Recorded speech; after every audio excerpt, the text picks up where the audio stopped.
All right, well, good morning, everybody. We'll get started. I have 10 o'clock on my clock here in my office. But first off, Matt Gardner, Executive Director for the North Dakota League of Cities. Just want to say thank you for joining us for this informational webinar about the property tax elimination measure, which is Measure 4. Our goal of today's webinar is to be informational. We want to talk about the language of the measure, where it's currently at today, talk about the fiscal note that's associated with the measure, and essentially how the measure interacts with state law and our state's constitution. So it should be a lot of good information today. Now, before we get started on the actual webinar, I just want to cover a few housekeeping items. The slides for this presentation were sent to you moments ago, so you should have those available to you. If you did not receive them, in the upper right-hand corner, you'll see a little sheet of paper with a paper clip. That's our material section. Inside of there, you'll be able to download the slides if you'd like. At the end of today's webinar, we'll have a Q&A portion. And again, up in the right-hand corner, you'll see a question mark.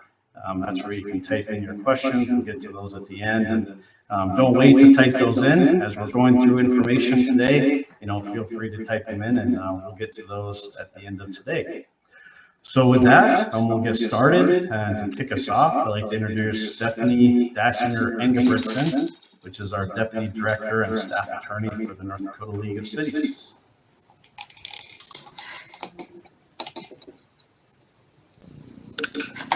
Good morning. Thank you, Matt. Great to see so many folks that are interested in this topic. So our first slide is just that disclaimer slide. Nothing in our presentation is intended to be legal advice. If you have particular questions about how things interact with your individual city, those questions need to be directed to your individual city or your individual park district. Those questions need to be directed to your city attorney or your park district attorney.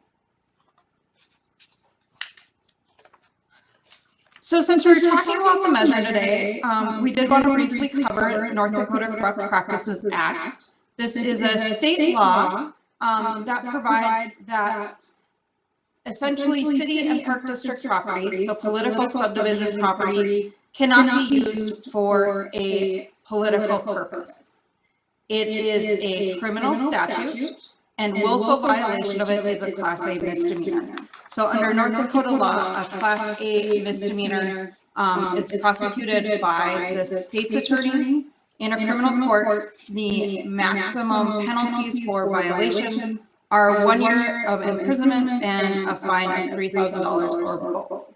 So I just want to go into that a little bit further to define it, just so that we understand the boundaries. So the Corrupt Practices Act defines a political purpose as activity undertaken in support of or in opposition of a ballot measure or candidate. Today we're talking about ballot measures. Oh, you're skipping ahead, Matt.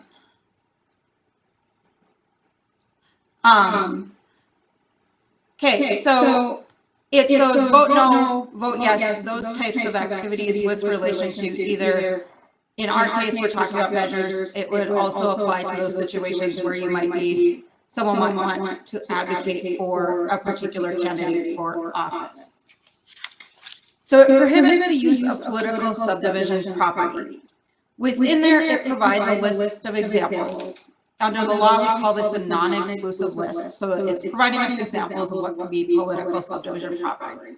So some examples are, if your city or park district has vehicles, obviously they probably have telephones, computers, postage, office supplies, email accounts, social media accounts. So those political subdivision property pieces cannot be used to advocate for or against a ballot measure. You also cannot use political subdivision services, and that's defined as staff time, so like your employee time, or contracted services. Next slide, please. There is a provision allowing for public buildings to be used by groups that want to advocate against or for a ballot measure.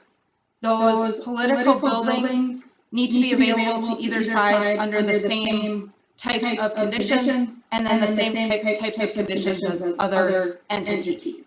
So if you would normally charge an entity to use your building to hold an event, if someone from a campaign wants to come and use it, they would need to impose those same criteria on them. Next slide. So let's dive into that political subdivision employee piece a little bit more. So the Corrupt Practices Act does not say that just because somebody is a city employee or a park district employee that they cannot participate in the political process. They still have the freedom of speech. They just can't be doing it while they are being paid by the city or park or when they aren't on leave. So if there are employees that want to take part in a campaign, they should be doing that on their own time. And if it's during work hours, they should have documented leave time showing that they are not being paid by the city or the park at that time. Those city and park employees also can't use city or park property for that activity. So they really shouldn't be using the city or park district computer. They shouldn't be using a city or park district vehicle, things like that. So it should be their own property they're using to further their cause. It needs to be noted that there is an exception for bona fide news stories. So if an individual from the media calls the city or the park district and is looking for an opinion or information for their news story, city staff in park staff is able to provide information and advocacy in support or opposition of a ballot measure in that context. A best practice would be for the city and the park to designate an individual that has the authority to speak on behalf of the city or the park. So a city or park likely doesn't want every employee to be able to speak on behalf of the city or the park. You should have a policy that designates who has the authority to do that. Cities and park districts are also allowed to provide factual but neutral information on ballot measures. You can put out handouts and information. I think that is a difficult one, and you need to exercise caution with that, because what I might think is neutral, someone else might not. So before you start taking part in that type of activity, I would run any handouts by your city or park district attorney before you start using city or park district resources to send out that type of information. Next slide. So the one big exception here is the city and the park all have elected officials. Elected officials are not employees of the city. They are able to advocate a position either way on a ballot measure. They just can't use city or park district property to do it. So they can go to an event and say, I am Stephanie, I am a city council member for X city. And you can say, I am in support of this, I am against this. That does not violate the Corrupt Practices Act. There's also an exception that says that individuals can take part in political activities as part of their performance of public office. So I think this also covers if you're having a city council, city commission, park board meeting, and your elected officials want to discuss the measure, and if they have concerns or if they want to advocate why this is a good thing, I think they have the ability to do that in their discussion as part of their performance of a public office. So that type of activity does not violate the Corrupt Practices Act. So the purpose of our presentation is informational. We pulled out the language of the measure and looked at how it compares and what we can see as the impacts when it compares to what is just the language in the measure and current law. There are two campaigns out there that are working on both sides of this. I have put both of their logos on this slide and both of their websites. If you want to go and look at that on your own time, I wouldn't do it during city time or park district time. But if you're curious about what both sides are advocating for, and they're both there. On a point of transparency, the North Dakota League of Cities city members have adopted a resolution that opposes the property tax measure. So the North Dakota League of Cities is part of the Keep It Local campaign. So that is public information, but the rest of the information on this webinar is intended to be purely educational. So this looks at property taxes. So the first thing we're going to do before we dive into the measure is take a brief look at property taxes.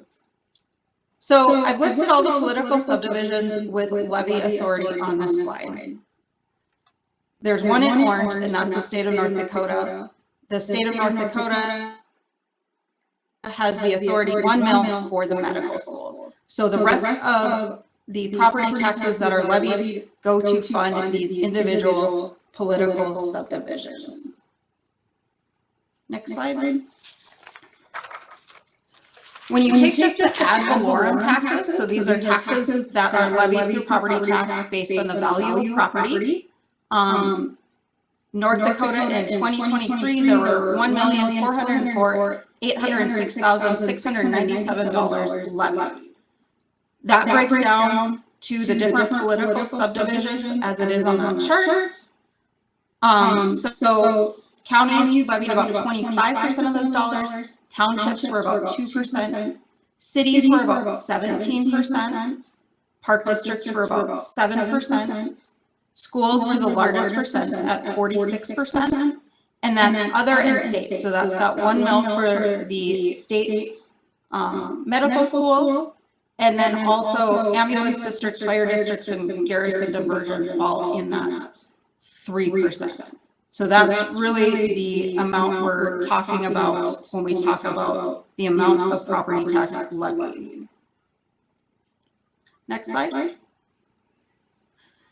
So when we look at how political subdivisions, particularly city and counties, or cities and park districts levy dollars, when they do their budgets, they work towards a process of determining the total amount of dollars that are needed to fund the city and the park. So those needs that have filtered down through the citizens to those elected board members, they determine that number.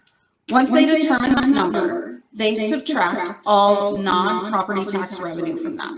So those are any grants coming in, any state dollars, all of the other money that comes into the city gets subtracted from that. And that's how they come up with the amount of money they need to fund the city and the park district for the next year. I think the most important part of this to keep in mind is that levy amount is the amount that the city and the park, your governing boards, have the most control over. A lot of the other revenue sources are not things that are predictable or not things that we can necessarily rely on from year to year. So this is the piece that cities and park districts have the most control over to meet those needs of citizens.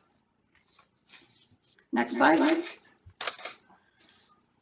The biggest piece of the city general fund, if you pull it out, when a city levies, they can levy under different funds, but by and large, the largest piece that they're levying is called the general fund. And that's funding those general pieces of government. That is public safety, typically police and fire, and then you typically see street maintenance. So potholes, snow removal, street cleaning. Those are the types of things that our city property tax levy generally is going to pay for. The amounts are going to change city by city. but by and large, that is what that money is going for. Next slide. So park districts, I've looked at a number of park district budgets. Their funding varies a lot by park district and how that's used. But again, their general fund is by and large their largest levy. And when I looked at different budgets, that's usually funding a part of kid and adult sports, playgrounds, recreational facilities, servicing the property that park districts own, so like the mowing and maintaining those properties, and then paying for those parks. So a number of the different park districts have parks with playground equipment, picnic shelters, things like that. So from what I can tell, looking at park district budgets, it by and large basically funds a portion of almost anything you would see a park district doing. Next slide.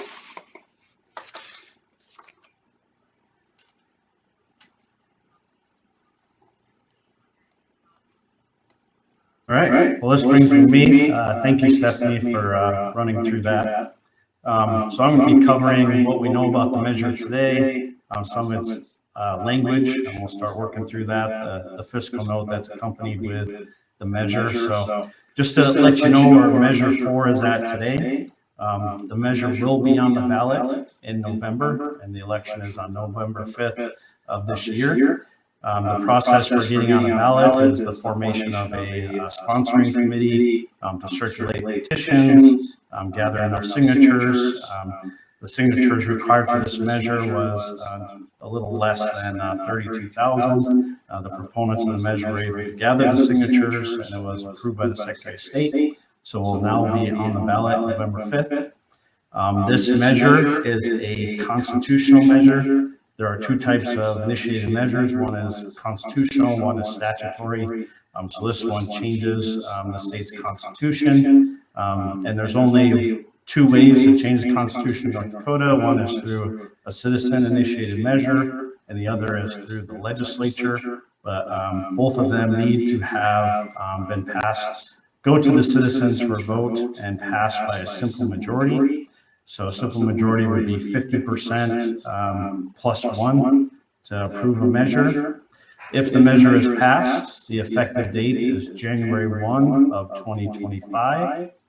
And the estimated cost at this point is $1.329 billion per year.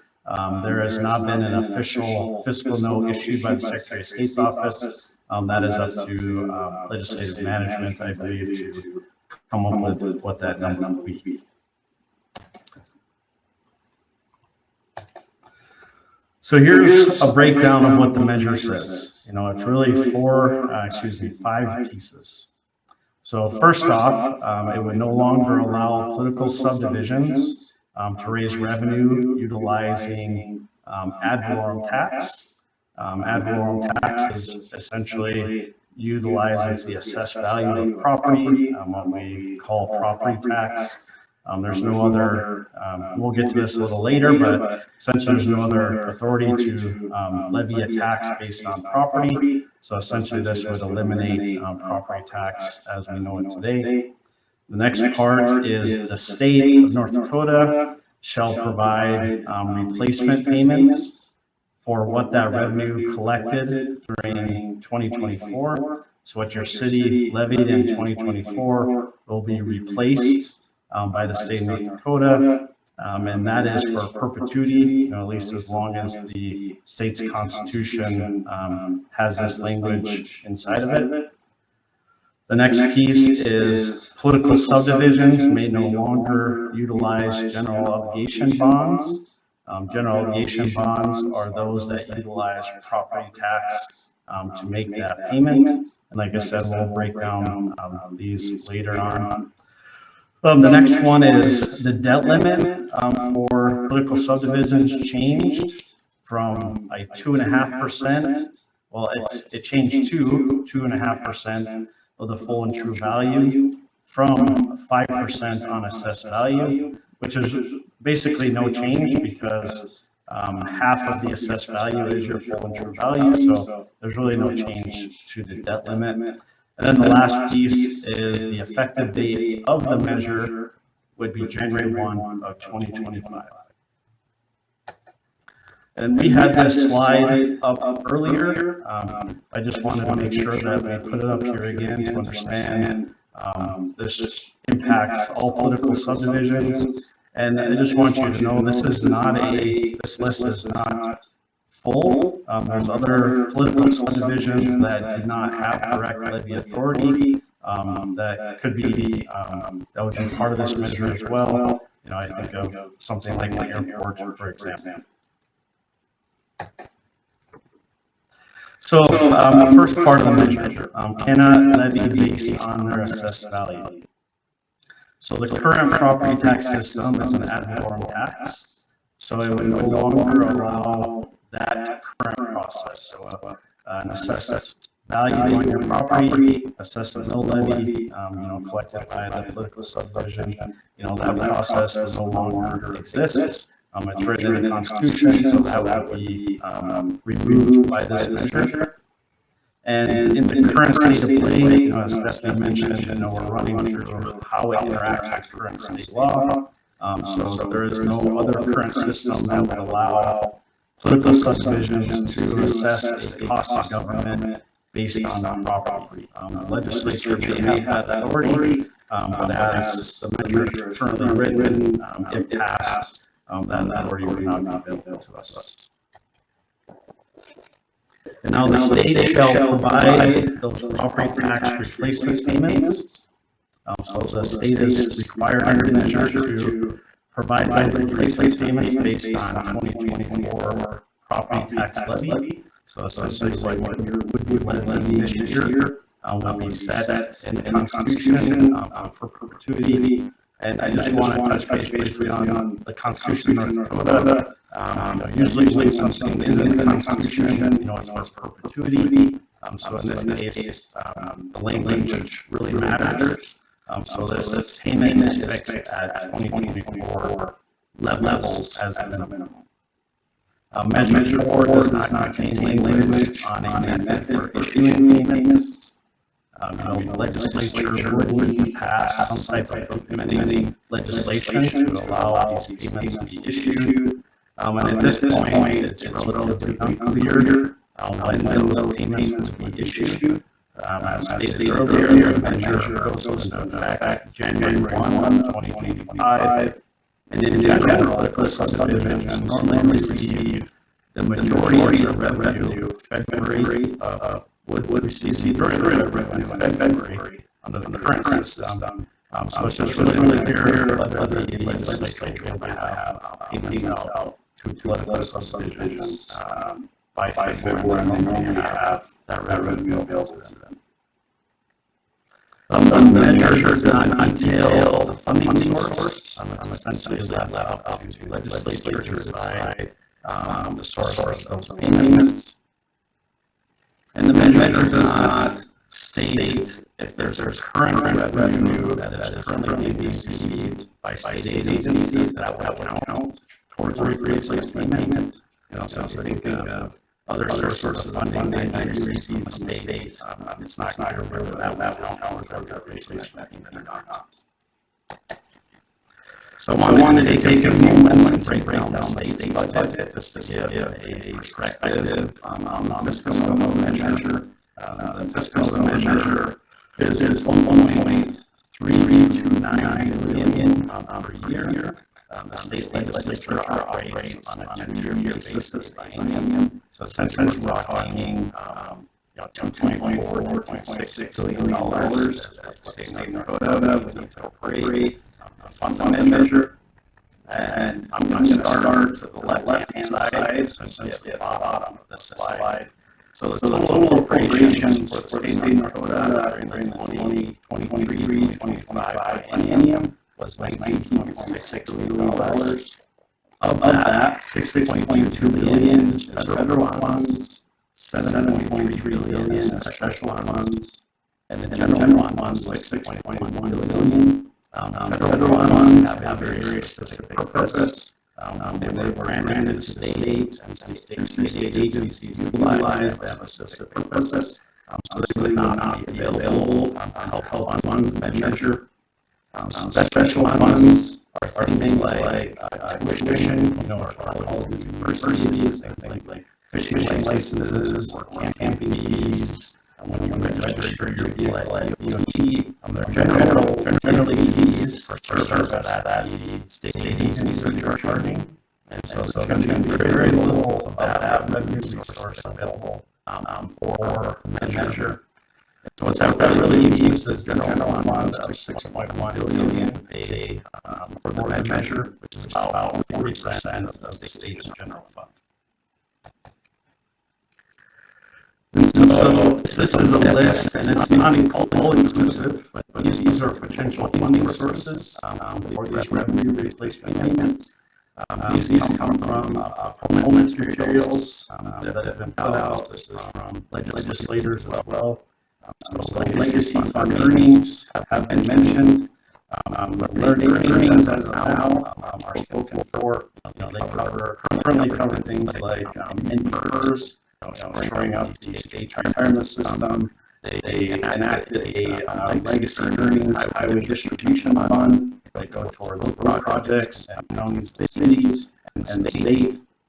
They passed tax relief package that includes income tax and property tax relief.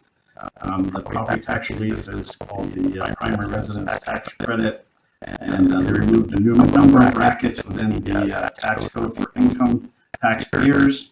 And in North Dakota, just a little factoid is just over 40% of North Dakotans are renters. Another discussion is income tax. They did large reductions last biennium. They may need to curtail some of those reductions from last session. Sales tax and tobacco tax increases have been mentioned. Operation Prairie Dog through the Municipal Infrastructure Fund has been labeled. I counted that goes towards infrastructure, and it would be moved over to the operations line if that becomes a funding source. Allotments to state agency budgets, one-time spending, and revenues above the legislative forecast have been mentioned. The difficulty with those is those are generally one-time and not consistent. And then economic development tax incentives. There's a number of things on the books that help incentivize development or businesses coming to North Dakota, and those have been mentioned as well. So this outline the state revenue sources that are currently coming into cities and parks. We're all familiar with state aid. When they go to cities and park districts, there's about $61 million per year. The Highway Tax Distribution Fund, that's known as the gas tax that goes to communities. It's about $33 million per year. City cigarette tax is just over $1 million per year. I mentioned earlier the legacy earnings highway tax distribution to cities is about $10 million. That also goes to counties and townships and the state DOT.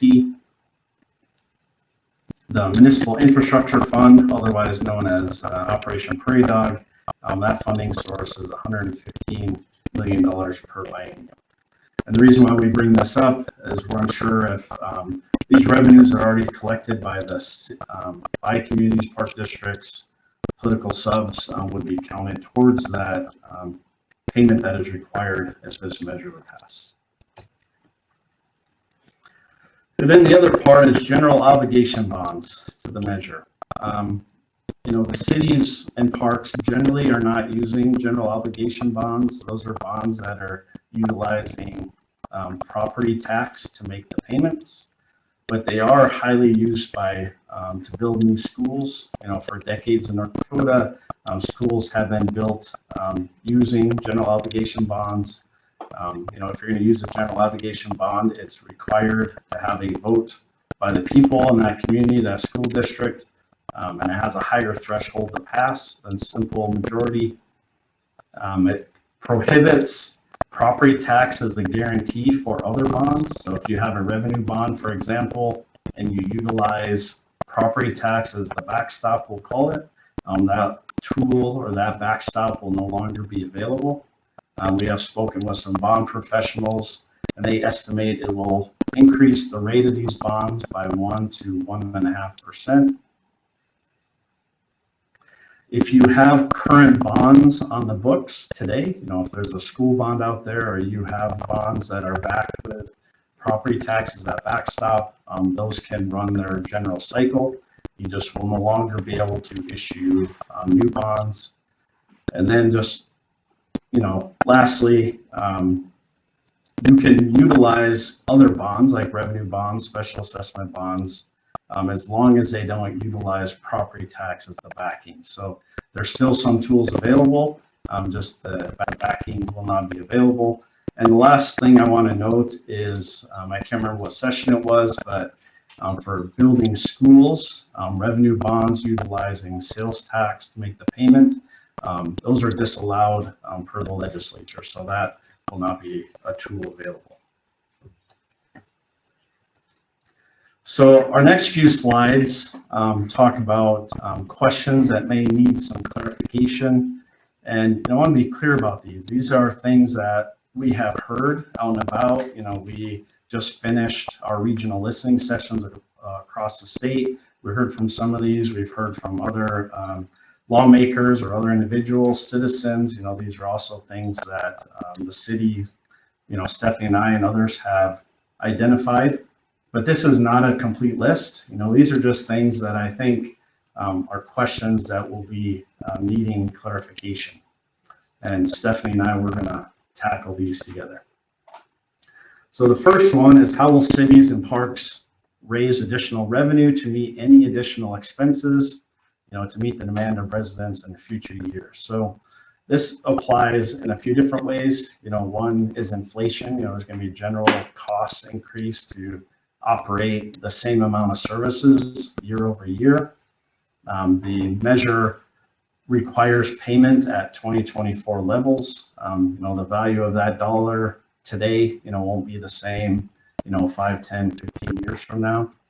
The other one is, if you have a growing city and you're expanding and you need to ensure that you can provide, services, to meet that growth, how do we ensure that we're providing the services that are needed in those high growth, faster growing cities out there?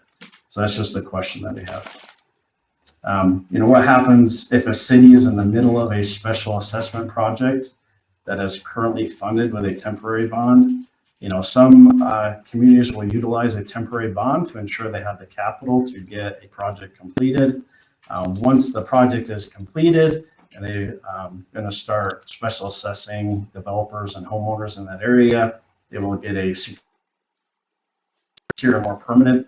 So if you issued a temporary bond now during the current environment and you're allowed to use property tax as a backstop, when you issue that new bond and there's not a backstop there, a property tax, we've just had communities ask us, how that's going to function, and we have actually discussed this with bond counsel, and we're unsure what that's going to mean in the future. And Stephanie, I'll let you take the next few here. Thank you, Matt. So a question that's came up quite a bit is, how will special assessments be collected? So if the measure passes, property tax as we know it will no longer be assessed. I don't know if that means that the property tax statement goes away, but that's the current tool that's used for property tax, or not, excuse me, for collecting special assessments. So I think it's a question we'll need to look at is that tool still going to be available, or is there going to need to be different infrastructure needed to collect special assessments? Kind of related, so if someone doesn't pay their special assessments, they don't pay their property taxes, that gets assessed against the property, and eventually that can be foreclosed through a sheriff's sale to collect that property and to pay for those infrastructure improvements and the taxes. I don't know if taking away the ability to levy a property tax on assessed value if that also will eliminate that process for collecting for unpaid special assessments. Similarly, cities use an assessment process to collect unpaid utility bills like water and sewer. And if they need to enforce their ordinances for lawn or other nuisance types issues, that can be assessed against the property tax if someone does not pay those bills. So again, if that process goes away, I don't know if there needs to be a different way for cities to be able to collect those pieces. The question has also come up about if there's a property that is in the middle of that sheriff's tax sale process, on your third year of not paying your property taxes. If you're still delinquent, it goes through a process that results in a sheriff's sale. That is triggered by not paying for your third year. If we eliminate the property tax system this year, I'm not sure what happens to properties that are in the middle of that, and then if political subdivisions will ever be able to get the property tax payments that are owed by those properties and in arrear, or if there needs to be another system created for doing that. Okay, so will a city still be obligated to fund entities that have their own designated mill levy, like the library and the airport at the same level? I touched base on that earlier when we had the list of those political subdivisions with mill levy authority. There are political subs and other organizations that can receive a mill, but they generally receive that through their political subdivision they're associated with. How it's just unclear how that funding and that obligation is still there. I mean, that's just a question that we've received out there. So we've also gotten questions on how existing TIF districts, that tax increment financing districts, will work. The way those are set up, when they start, a base value is set, and that is how all of the political subdivisions still get some property tax from it. And then as the improvement gains value, what's called the increment, so that difference between your base value and then the actual value is typically used to pay for like a public improvement that's needed for this particular property. So if you get rid of the assessed value, what happens to those projects that need that TIF and that increment to be able to pay for those infrastructure improvements? I'm not sure that that's clear under the language of the measure, and I'm not sure what happens to that going forward.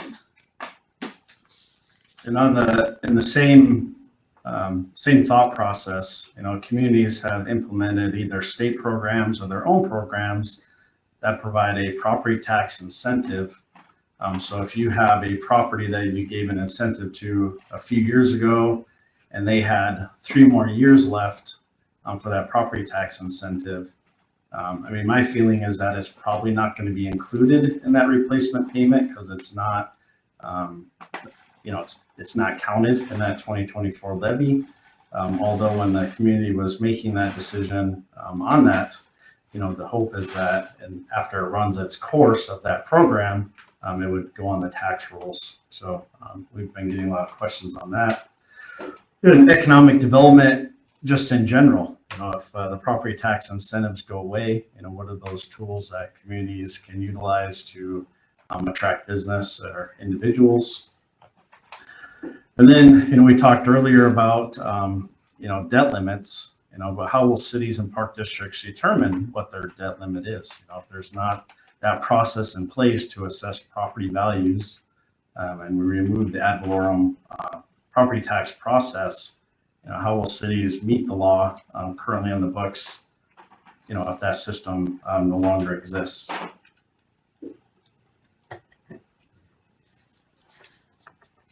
Okay, so I think 2 of probably the bigger questions that exist. So there are a couple of different taxing mechanisms that are related to are ad valorem tax but aren't exactly the same that provide funding for political subdivisions. So the first one I want to talk about is those payment in lieu of property taxes.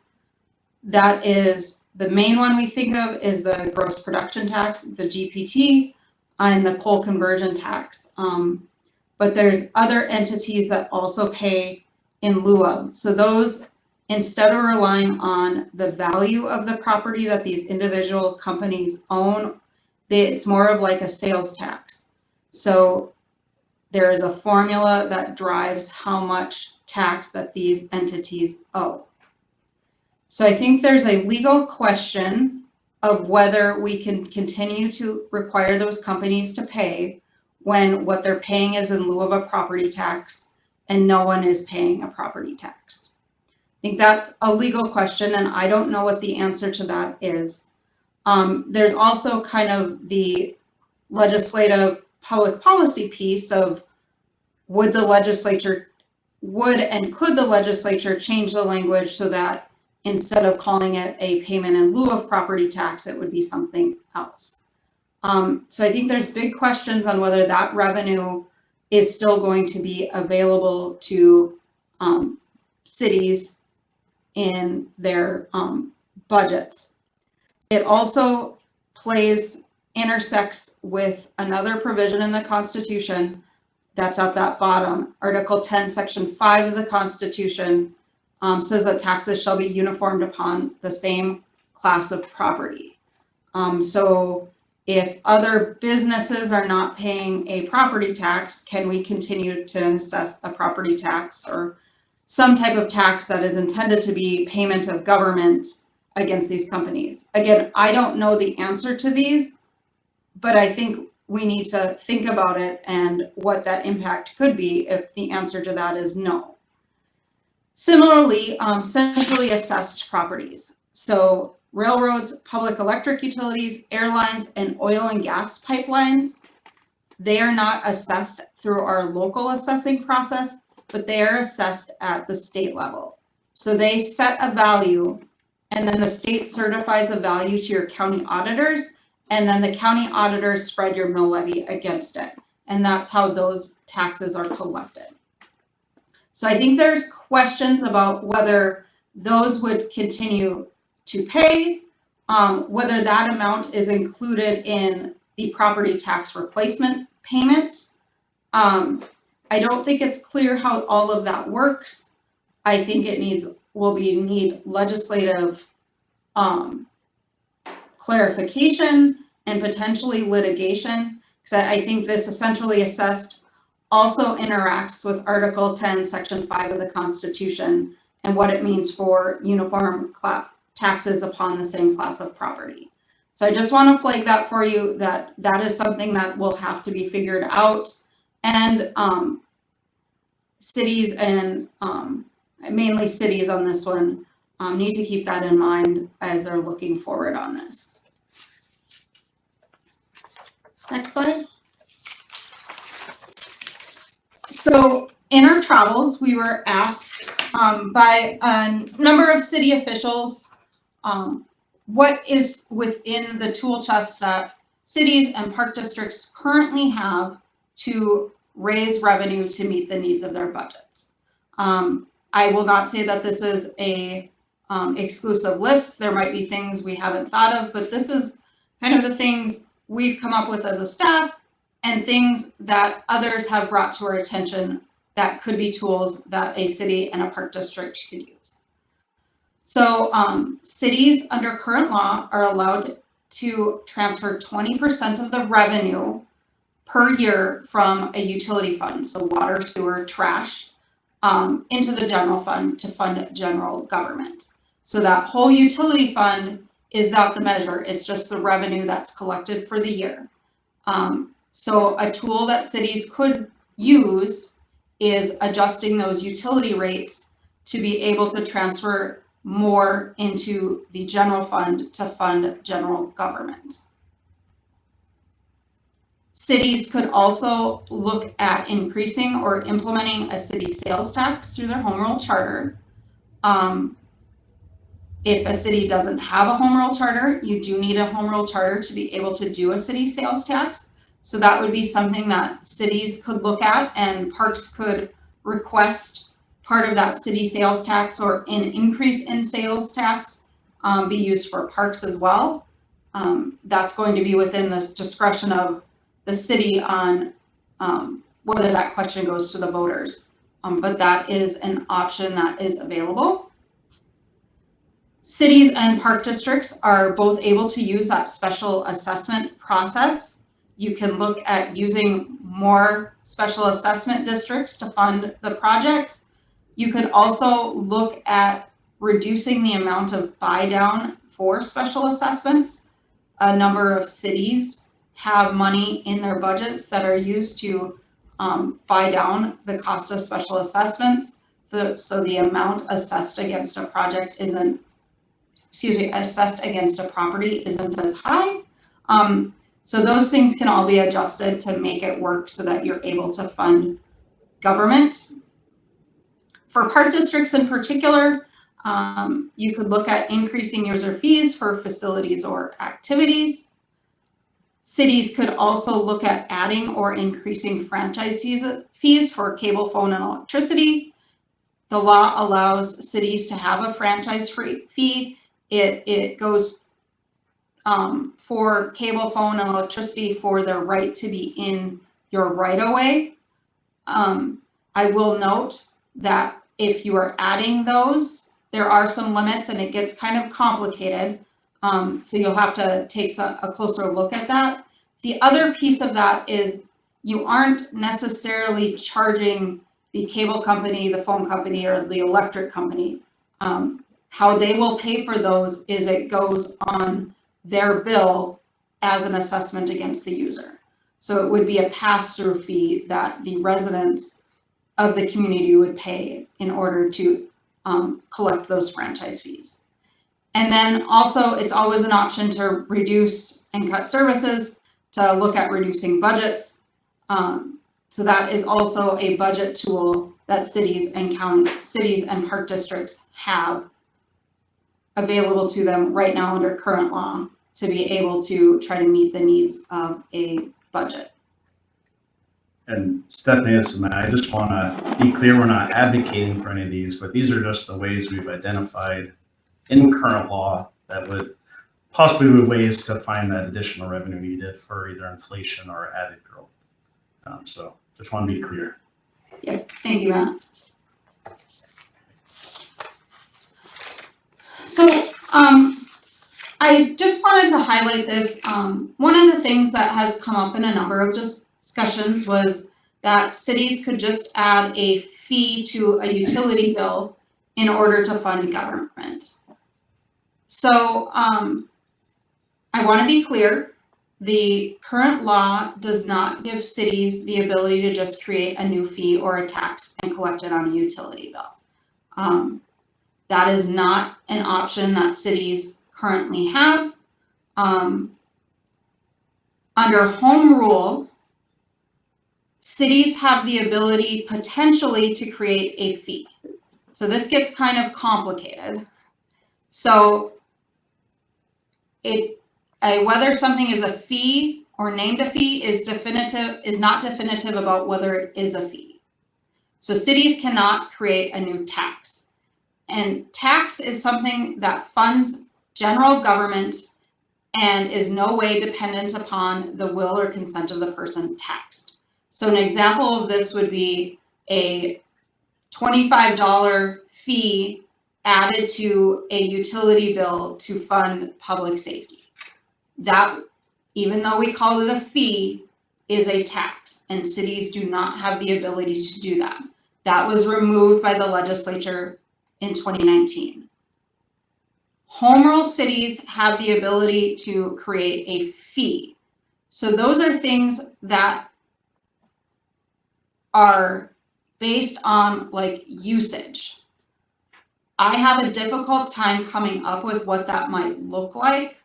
I have heard of cities creating a stormwater district or a stormwater system. To do that, they sent their engineer out to each individual lot to assess what the lot looked like, how much water was going to flow off the lot, and then they assessed the fee for it that way. I think that is a traditional fee.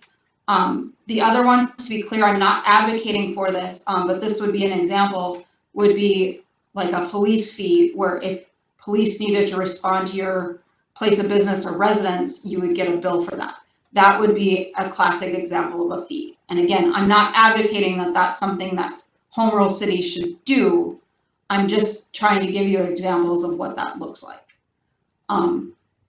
You have to be a home rule city to have a new fee, and you have to have the ability to do a fee in your home rule charter. So those are things that if you're wanting to examine them, you need to work with your city attorney, because there's particular things to the city that must be in place for you to be able to do that. Okay. All right, so that ends our prepared slides. Hopefully during our conversation, our presentation today, you've sent some questions over, and we'll start working on those. But before we do that, just out of an abundance of caution, if individuals participating today would like more information about the measure as it comes available, please email me your personal email address. We'll just be sure to, share those updates, again, out of a abundance of caution. So Stephanie, I'll turn over to you for our Q&A.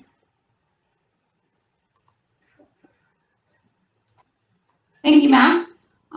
So the first question that came in, and I think our slides answered this at the beginning, but I'll go over again. So when you say employee is an elected official, such as a city council person or park board member considered an employee? No, I don't think those elected officials are an employee. They are able to advocate however they want on a particular ballot measure. They just can't use city or park district property when they're doing that.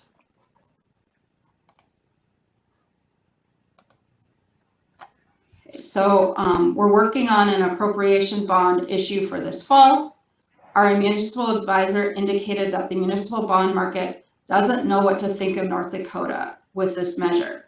Are there any suggestions on how to approach investor apprehension?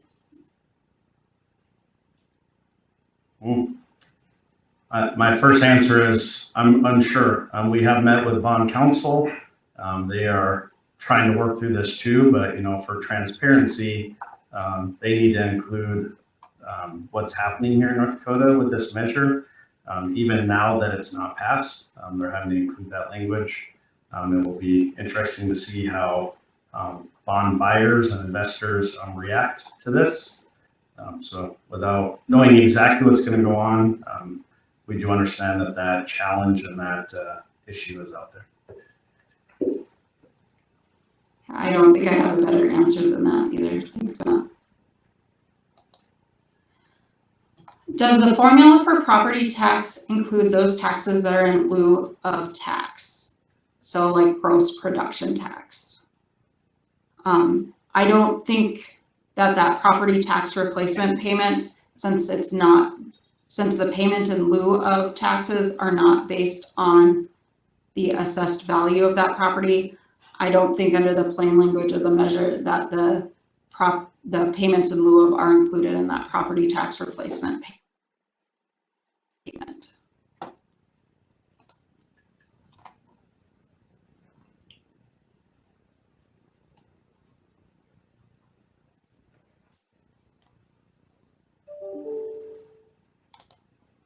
Is there anything in state law that creates a ceiling on the percentage of local sales tax? So I'm not aware of anything in the Century Code that creates a ceiling on local sales tax. I believe right now the highest any city has gone is 3%, but I don't think legally that there is a cap on that percentage.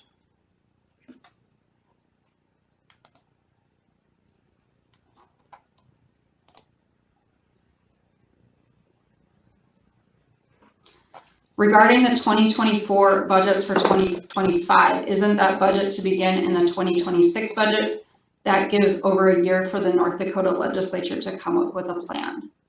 No, I think the way this is written, this is based on the 2024 levy, which is working on the 2025 budget. So cities and park districts would have just finished that budget right now. And then that their preliminary budgets right now, they needed to be turned into the county auditor by August 10th. And then their final budgets need to be done for 2025 by October 10th. And then the 2024 tax levy would be in December. So the measure goes into effect January 1, 2025. So I think the property tax replacement payments would be based on 2024 levies. And as I understand it, there would be no property tax paid in 2025.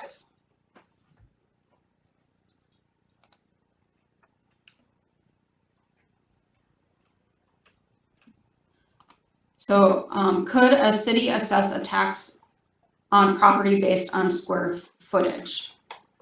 So I don't think under current law, there is any authority for that to happen. The legislature could certainly create a system that uses a different measurement like square footage to assess a property tax. But in the measure language and in current law, that authority does not exist.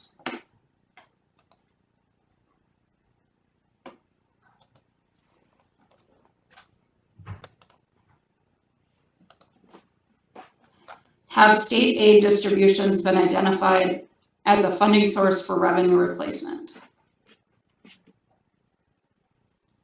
I think there are a lot of ideas floating around for how that property tax replacement payment would be made. Nothing will be definitive until the legislature passes a bill. I myself have not heard of that particular funding source floated as a source of payment. But there's also nothing in the law or in the measure that would prevent that from being used as part of the property tax replacement payment.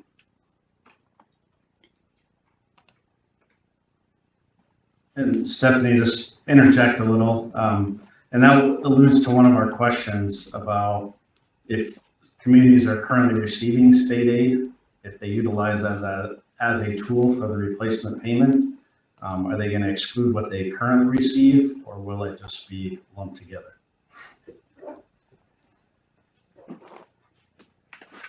Right. So, did I understand correctly that school bonds will no longer be able to be an option? If not, why? So currently, schools typically use a general obligation bond to pay. So you are likely familiar with this if you're in a growing area where there is a question on the ballot that asks whether you want to levy a mill to pay a bond, and typically that's used to pay for a school or building a new school or adding onto a school, things like that. Since that is a general obligation bond under the current law, that is specifically outlined in the measure as not being allowed. So under current law, that is the funding mechanisms for school bonds. The legislature could certainly create a different system for that. But if we're just basing it on current law, that is the status of the current law.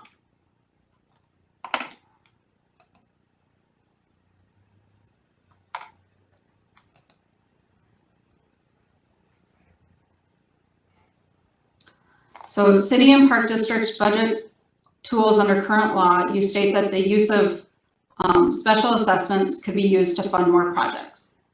I thought special assessments and bonds can no longer be used if this passes.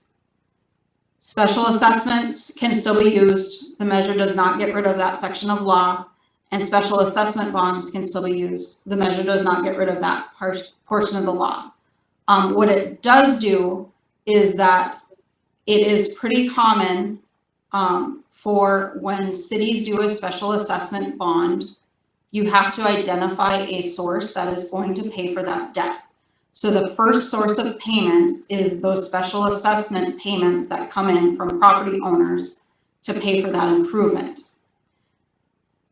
Typically, there is a backstop added that says that if a special assessment district, not enough money comes in to pay for that, and the city goes in default, that they will levy a property tax to pay that debt.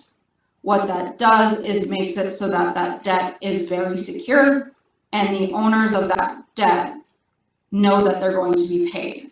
So that process of adding on the ability to use property tax as a backstop would go away, and we would expect, based on what the bond advisors are telling us, that the rates and the interest rate that cities would have to pay on that debt would increase.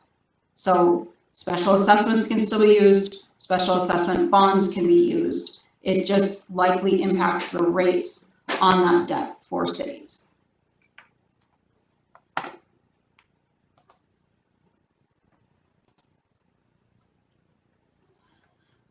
Do we know what percentage of property tax dollars right now are paid by out-of-state entities or non-residents?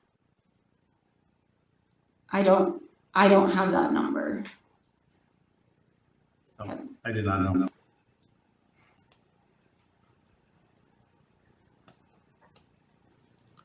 I think I got to the end of, let me just take one more.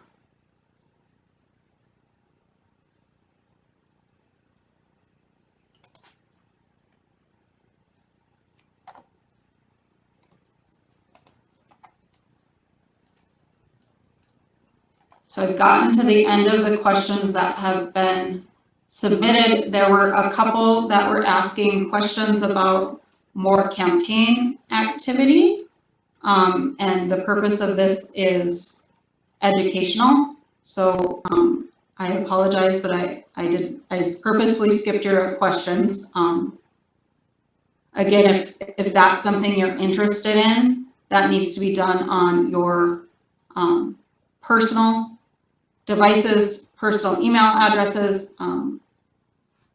If you want to email Matt your personal information to get involved in that type of activity, you're free to do that, but that is beyond the scope of this webinar.